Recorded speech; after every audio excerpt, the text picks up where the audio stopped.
कविवर्य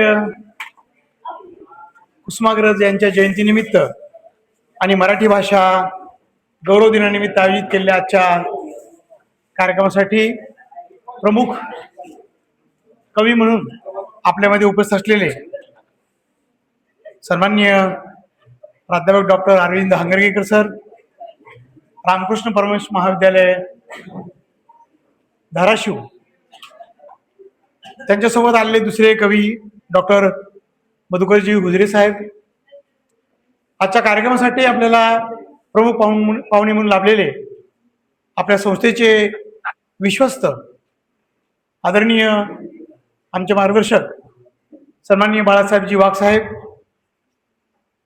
डॉक्टर पद्मश्री पाटील साहेब यांच्यासोबत काम करत असताना तेरणा पब्लिक चॅरिटेबल ट्रस्ट सारखी संस्था स्थापन करून ज्यांच्या मार्गदर्शनाखाली आज हे महाविद्यालय काम करतं असे आदरणीय बाळासाहेब वाघ साहेब खरं तर दरवर्षी आपल्या बाजीराव पाटील वादविवाद स्पर्धेसाठी ते हमखास असतात आणि पूर्ण वेळ ते सर्व मुलांचे भाषण ऐकतात.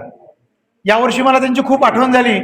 साहेबांच्या घरी एक कार्यक्रम तिकडं असल्यामुळं ते नागपूरला होते आणि त्यामुळे त्यांना बाजीराव पाटील वादविवाद स्पर्धेसाठी इथे येता आलं नाही. काल योगायोगानं माझं त्यांच्याशी बोलणं होत होतं आणि मी त्यांना सांगितलं की साहेब आपल्या कॉलेजमध्ये उद्या कार्यक्रम आहे. त्यांनी क्षणाचाही विलंब न करता इथे येण्याचं कबूल केलं आणि त्यामुळं त्यांची वेळ आणि ही वेळ थोडीशी मॅच झाली नाही. त्यामुळे तुम्हाला सगळ्यांना थोडंसं वेट करावं लागलं. हंगरगेकर सरांना पण या थोड्याशा ॲडजस्टमेंटमुळं त्यांची धावपळ उडाली. त्याबद्दल आम्ही सर्व संयोजक त्यांचे क्षमा मागतो आणि यापुढेही आपण त्यांच्या अशा प्रकारचे कार्यक्रम घेत राहू. मित्रहो, हे कार्यक्रम आपण का घेतो या अगदी त्यांनी त्यांच्या भाषणामध्ये सगळ्यांना हसवलं. खूप खूप तुमच्या अगदी हृदयापर्यंत ते पोहोचले. परंतु खऱ्या अर्थानं मराठी भाषा आता तिचं काही महत्त्व आपण महाराष्ट्रात राहतो म्हणून तुम्हाला वाटत नाहीये, परंतु मराठी भाषेला राज्यभाषा मिळण्यासाठी अनेक आंदोलनं करावी लागली तरी देखील आपल्या देशामध्ये मराठी भाषेला राज्यभाषेचा दर्जा मिळाला नाहीये. आम्ही जेव्हा दक्षिणेकडे जातो म्हणजे महाराष्ट्र देशाच्या दक्षिण भागाकडे जातो तेव्हा त्यांची भाषा जर विचारली तर आपण सांगतो की महाराष्ट्रीयन भाषा आमची मराठी आहे. त्यांना आपला मराठी भाषेचा खूप हेवा वाटतो कारण हिंदी आणि मराठी यांचं स्क्रिप्ट सारखं आहे आणि त्यामुळे त्यांना ही भाषा सोपी वाटते. कारण हिंदी भाषा जगभर ती ओळखली जाते, देशभर ती बोलली जाते. सर्व टेलिव्हिजननी हिंदी भाषेच्या घराघरापर्यंत पोहोचल्यामुळं मराठी आणि हिंदीतले काही शब्द सारखे आहेत. त्यामुळं या भाषेच्या गुणगौरवासाठी किंवा या भाषेच्या विकासासाठी अनेक कवींनी अनेक लेखकांनी आपलं जीवन व्यतीत केलेलं आहे. मला एक प्रश्न विचारायचा आहे की तुमच्यापैकी किती लोकांना कुसुमाग्रजाचं ओरिजिनल नाव माहित आहे? हे तरी माहित आहे का? ठीक आहे, काही लोकांना माहित असेल. 2च हात वर झाले. कुसुमाग्रज हे ते टोपण नाव आहे, त्या तो टोपण नावानं लिहित होते. विवा शिरवाडकर त्यांचं नाव आहे. त्यांची पुस्तकं जर तुम्ही वाचली तर मराठी भाषेवरती किती प्रभुत्व असावं. त्यांची नाटकं जर बघितली तर अतिशय उत्कृष्ट मराठीचा हा माणूस आहे. त्यांच्या कथा जर बघितल्या, त्यांची नाटकं जर बघितली तर अतिशय हृदयाला भिडणारी यांची साहित्यकृती आहेत.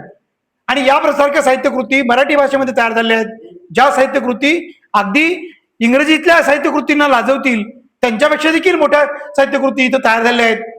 संत ज्ञानेश्वरांनी लिहिलेली ज्ञानेश्वरी किंवा तुकाराम महाराजांनी लिहिलेल्या गाथा या ज्या साहित्यकृती आहेत या साहित्यकृती जगाला नतमस्तक करणाऱ्या आहेत.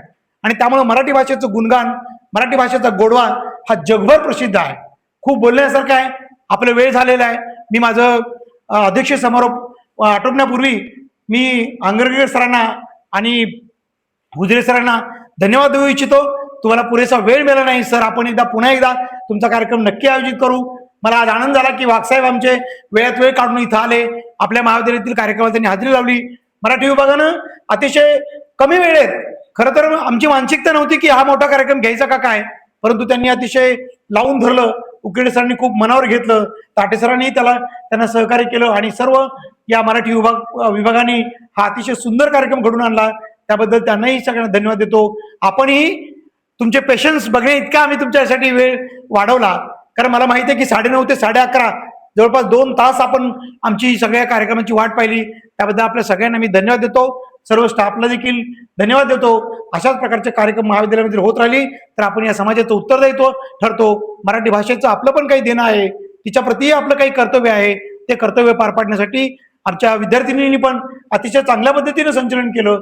या कार्यक्रमाचं आयोजन नीटनेटकं घडून आणल्याबद्दल आपल्या सगळ्यांना धन्यवाद देतो आणि थांबतो. जय हिंद.